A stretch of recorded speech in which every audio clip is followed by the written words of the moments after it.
Welcome, everybody. We have three amazing analysts here on the recording. So we got Stan Kwon, founder and lead analyst of BetaHat, Nick Yee, co-founder and analytics lead at Quantic Foundry, and Joe Schaeppi, CEO and co-founder of 12 Trades. Welcome, gentlemen. As a first thing, it would be great for you to actually introduce your own companies and how you guys help developers and publishers to make and grow games. If we can start with Nick. Sure. So at Quantic Foundry, we're very squarely focused on mapping out gaming motivations. We work with clients along the full process of game development, from exploring new game concepts to mapping out player segments in a live game to facilitate player acquisition strategies or identifying potential new directions for a sequel. We have a motivation model and a data set based on over 500,000 gamers. We're constantly collecting new data from gamers via a profiling app where gamers can take a survey and get back a personalized report of their gaming motivations.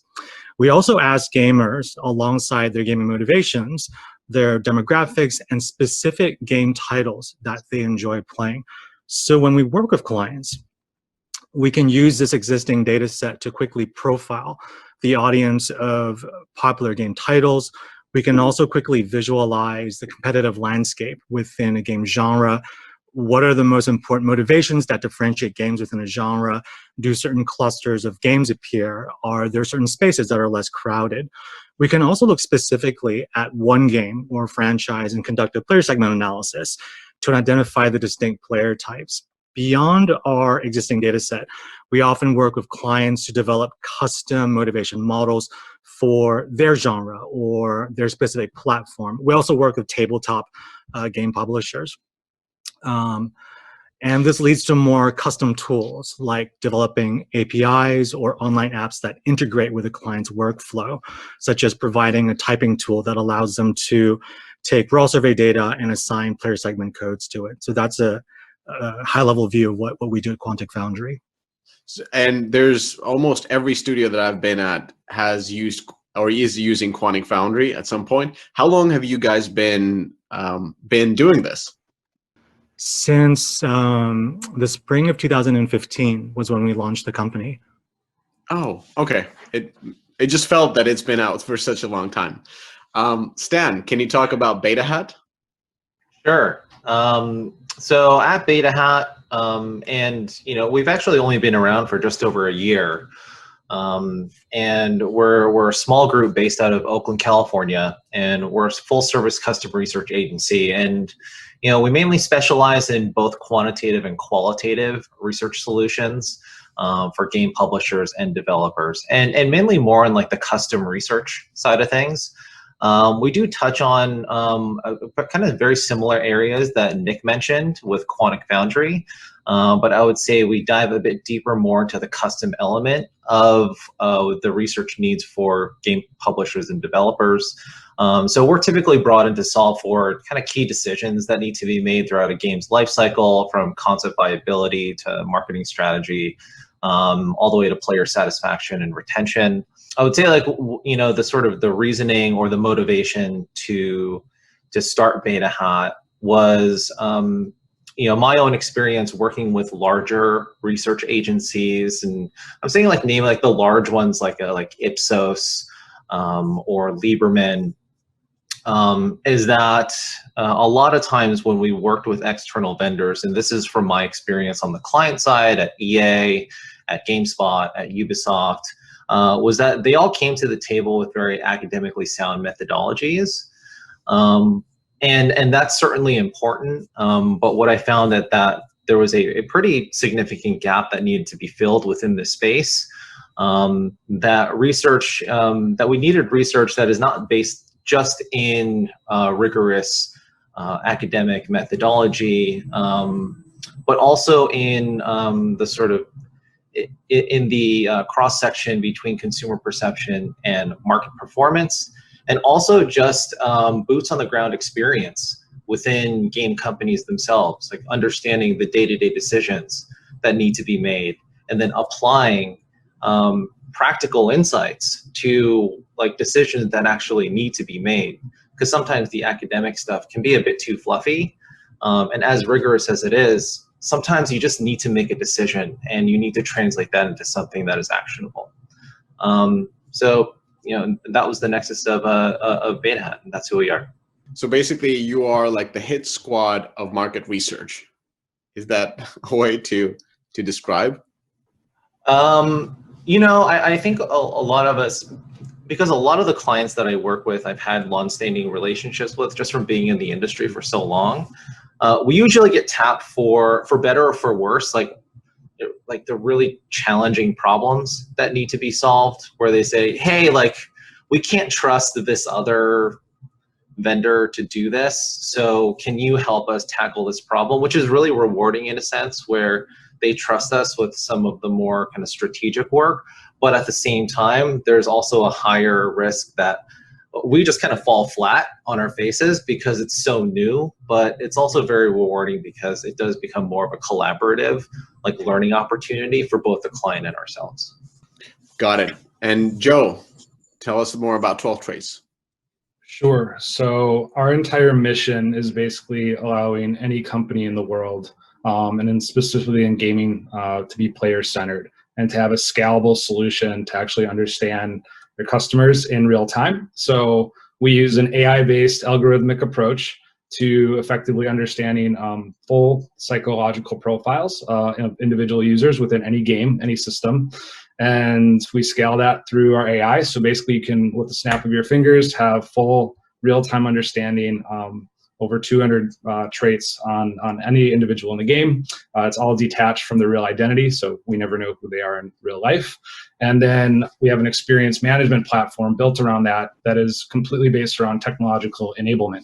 So I spent my whole career in UX before 12 Traits, and the kind of some of what we were talking about earlier. You get research, how do you act on it?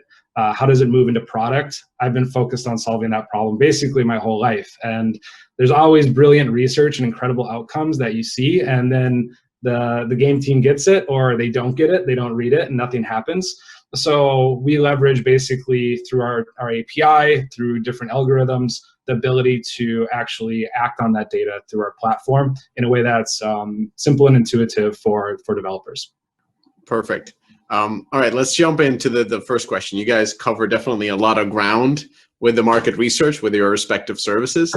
And coming from my own perspective, so having had profit and loss ownership for several years now in different studios, and watching my colleagues having the profit and P&L ownership, I've noticed that there's no ceiling on how much you can spend on market research. I've seen it go up to millions, which is very fascinating.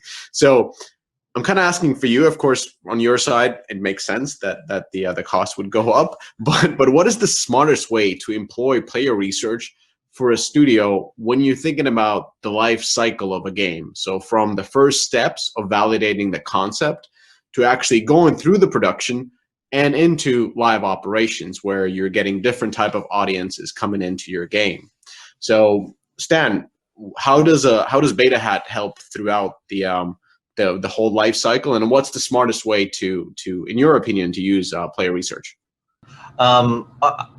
Personally, I do like that the sky's the limit when it comes to the budgets that can be spent on research. That obviously helps all of us.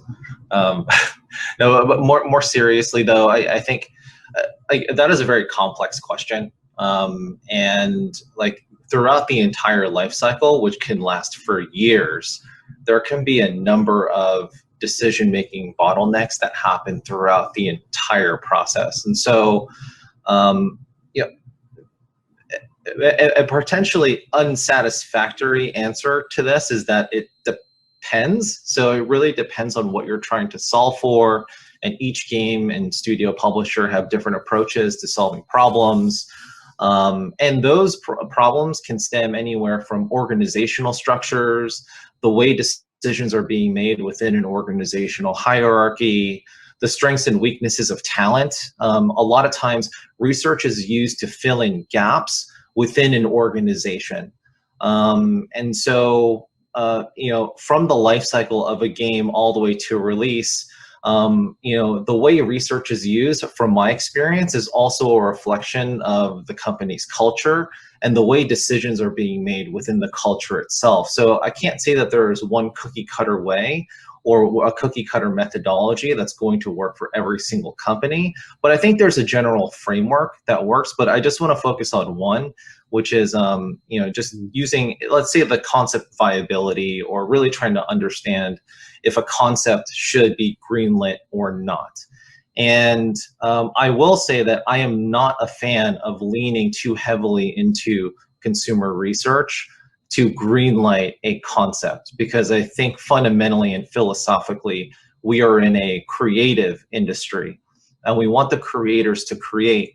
Research should not dictate what is creative or not creative. Research really should be used as a tool to help connect whether the creator or creators, their vision is understood by the players and the consumers. And so can we help create meaningful, can we connect those dots meaningfully? Can we communicate back from the players to the creators, hey, this is what they're missing from you guys. This is what they really don't understand. I think you guys really internally believe really strongly in this, but there's just something that's just missing because they're not getting it. I will say with consumer insight, it really should be used as an input in the greenlighting process. And I'm just going to talk about concept viability for just a moment. And I do believe that players cannot tell you what they want. So when we do a research work stream and we ask, hey, do you really what are some things about this concept that you really like? And they can tell you a bunch of things, but it doesn't actually mean that that's going to be something that they act on. And especially for mobile and free-to-play research, we treat this differently, because in console HD, because it's such an immersive experience, it's very easy for players to articulate what they like and what they don't like in a lean-forward experience. In mobile, a lot of times their engagement is based on compulsion loops, and the way they download games is based on compulsion or impulse. And so what we focus on are what they are turned off by, more so than what they like. And players they can tell you what they like, but I always take that with a grain of salt. But what they're very good at is telling you what they don't like. And that's the difference between looking at an ad for a game and just saying, yeah, that's just not for me. All right, they make that decision within a split second. So what I really focus on for mobile research is what they are turned off by, and they're very good at telling you what they're turned off by. Another few instances where consumer insight can be very valuable is, especially in the mobile space, you want to connect with certain IPs, because if you connect with an IP, then obviously you can get some great organic downloads. But at the same time, you may want to run a survey or some focus groups among fans of that IP to really understand what the expectations are if they were to engage in a mobile experience with that brand. Because you're going to be bringing in people who aren't gamers, who, let's say for The Walking Dead, for example, you're like, oh, great, we have this IP. But if the fans come in and you're not delivering what they expect from a core experience or what the brand means to them, then that's what consumer insights can help with, is to help establish, well, what are the brand expectations? What are the perceptual expectations of that IP? Sometimes it's for a new IP, just kind of understanding what they want there. So there's a number of different things that we can use consumer insight for, but there are some specific use cases that can be where it can be very helpful. I'm really happy that you brought this forward, because on the studio side, we often see consumer research as something that is put on top of us from the leadership to either say, does this game go forward or not, when in fact it's actually something that can help us to understand our audience better. So my question is kind of for Joe next is, so your approach is very different, because you're looking at a large segment of players and you're looking at their traits and on traits of larger segments of players, and through that helping to understand what are the inherent motivation of the audience, both targeted audience as well as the actual audience that is coming to a game. So can you walk us through a little bit of the model of like, how do you guys help studios to make decisions? Yeah, I think some of the challenges is a lot of research in the past has been just terrible, and a lot of the methods that have been used haven't done justice for game teams and actually for research as a brand. So how 12 Trades differs is, we'll come into like, name your company, and they'll say, hey, we have all this sentiment analysis, or we've done all this attitudinal research, or, we're using, these different models to look at what we're doing. We, I think kind of how we're described is like by a game designer once was like, with other tools and things like that, I kind of always felt like I had a handgun. Now I have a machine gun. We take this approach of, we're not here to talk about, how you make a game or do that. We're here to just say, we're going to holistically understand the people that we're making this for. That's it.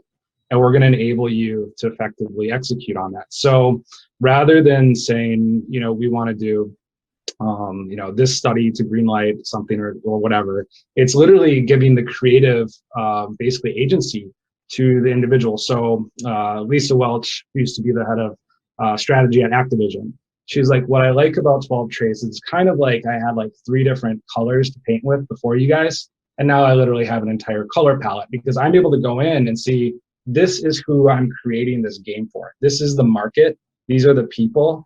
And now I can say, here's all my ideas that I had. Whether you're a painter, a potter, whatever you do that's artistic, knowing that at the end of the day, though, it has to be viable within a market space. Tesla was a brilliant creative. He did a lot of things. He never made money off of it, though. And the reality is we have to make games as a business if we work at, any sort of company. If we're in indie games and we want to make games for ourselves, that's another story. So what 12 Trades does is basically we're able to say, in the very early days, we have this product called Navigator, which is the aggregate of every time we measure a psychological profile that goes into our database. So it's the aggregate of all of that. So companies will come to us and say, we're making a game. It's these kind of mechanics. This is the market we're going after. And what we're able to do is have that seat at the table that the person doesn't usually have, which is the user. And it's going to go and say, maybe there's 4 major groups or 6 major groups. What our algorithm does is create think-alike groups, so to speak, within a space. Whether it's, you could basically say it's this brand that we really care about. We could say there's maybe 7 different major groups of people, and then you can micro segment from there. And you could say, well, I want to know the high LTV group that's competitive, and it might be only 2% of people within that space. So it allows you to know who they are. And then once the game goes live, what we do is we assess that actual audience. So then you can see, now that we built this, we have games we work with where, 2 million DAU, 95% of the people playing the game never played a game in their life before, digitally speaking.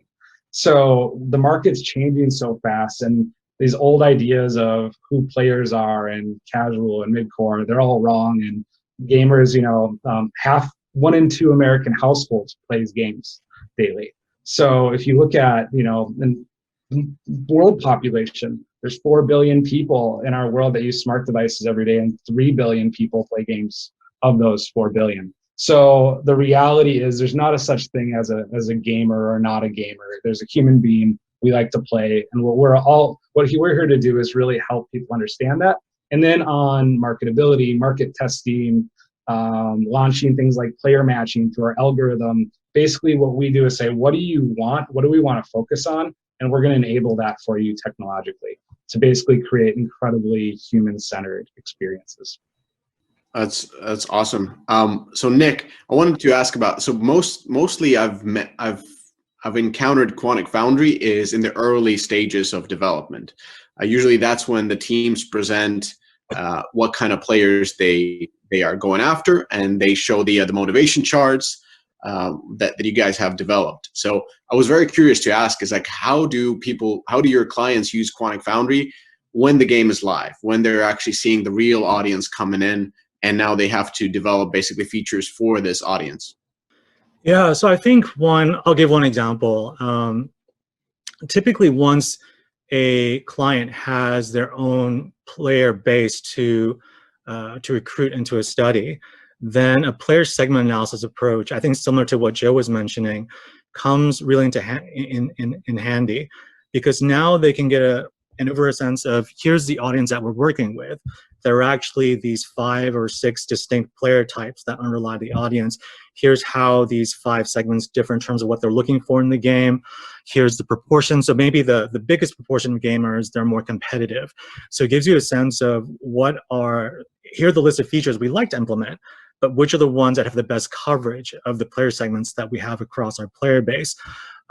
They can match it up to either player acquisition strategies and monetization strategies. So for example, we worked with a mobile bingo company. We did a player segment analysis of their player base, and that let them understand that the player segment that their acquisition team was spending the most money recruiting actually had the lowest LTR, but they were very easy to recruit. And they were a very kind of stereotypical kind of gamer, and it made sense for the acquisition team to go after them. Whereas the segment that had the best spending within the game was one that wasn't obvious to the game team. So I think once the game is live, a kind of player segment model helps kind of clarify, which features have the best bang for the buck in terms of resource prioritization, in terms of player acquisition strategies and monetization strategies. So that's one example. That's awesome. I've just hadn't seen teams use it that much, but maybe like as they're moving forward, they have more live games and they're more leaning on Quantic Foundry, not only in the beginning, but as they're live. So since we have very limited time, I wanted to kind of, this is difficult, but I wanted each of you to kind of give one main tip or advice for companies who are working with you or another market research company. It's like, how should they approach this collaboration? Because the wrong way is always that you guys are put into a shoes of green light maker. If you guys say it's good, the market is there, the audience is there, then it's a go, and if it's red, then it's a kill. That's the wrong way. But what's the sort of a tip that you would give studios? So Joe, let's start with you. So if you Google Norman Nielsen, they have a model for where companies are at in terms of UX maturity. Start by looking internally and understand where are you at, because that's how receptive your company is going to be to this. There's no point in research if the company isn't evolved enough to say, a lot of people, it's trendy to say that you're player-centered, but companies that actually want to act on that data versus not. And now the market is so competitive that what we see is companies that don't take into account their users from a very early date.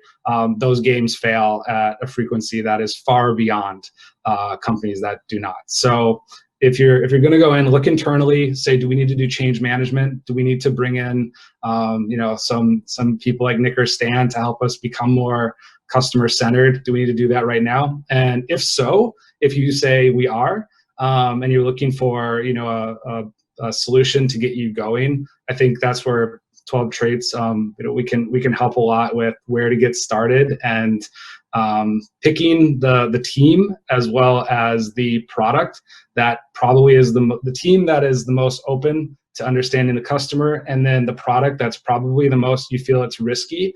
That's where we can really help to not just green light, red light, but actually take something that might be a red light from a sentiment perspective, and actually figure out if there's a market for it, and be able to evolve a game that is an incredible experience. So, how about Nick? What's your advice? I think like kind of one recurring issue we run across with a lot of game teams is that early on in their conceptual process, they have a few really dominant egos on the team, to the point where, for example, Brad is a cutthroat PvP player, Steve is a grinding min-maxer. And then because their egos are so large on the team, the rest of the team starts orienting their worldview and language along the spectrum of whether this game feature is a Brad feature and whether this game feature is a Steve feature. And then suddenly there are blinders on terms of their game team, of how they're talking about their gamers and their player base and their target audience.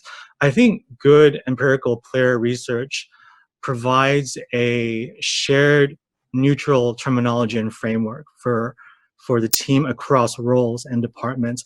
So it sets up this platform that members of different teams can now communicate with neutral language instead of everything being a ego power struggle between potential Brad Turf and Steve Turf.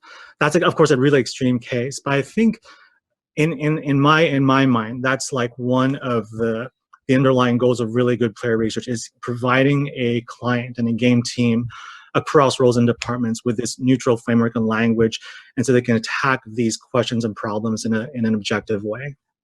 Got it. So thinking about players versus thinking about your own motivations. Stan.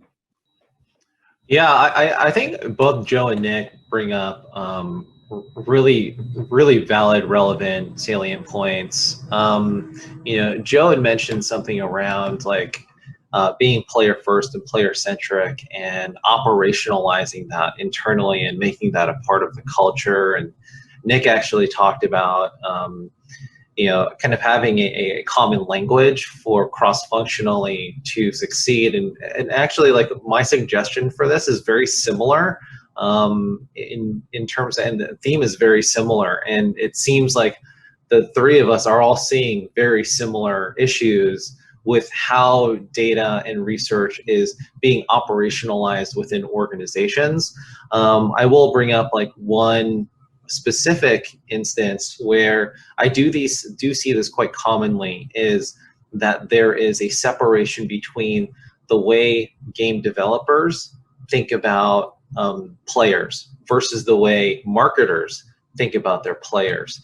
And so when game developers are developing two specific personas, they may be thinking about a person in their organization, or they may be running through and doing some persona research on their own, but they've kept those personas in a silo and they have not shared that with marketing. So and this is especially true in the HD space, where the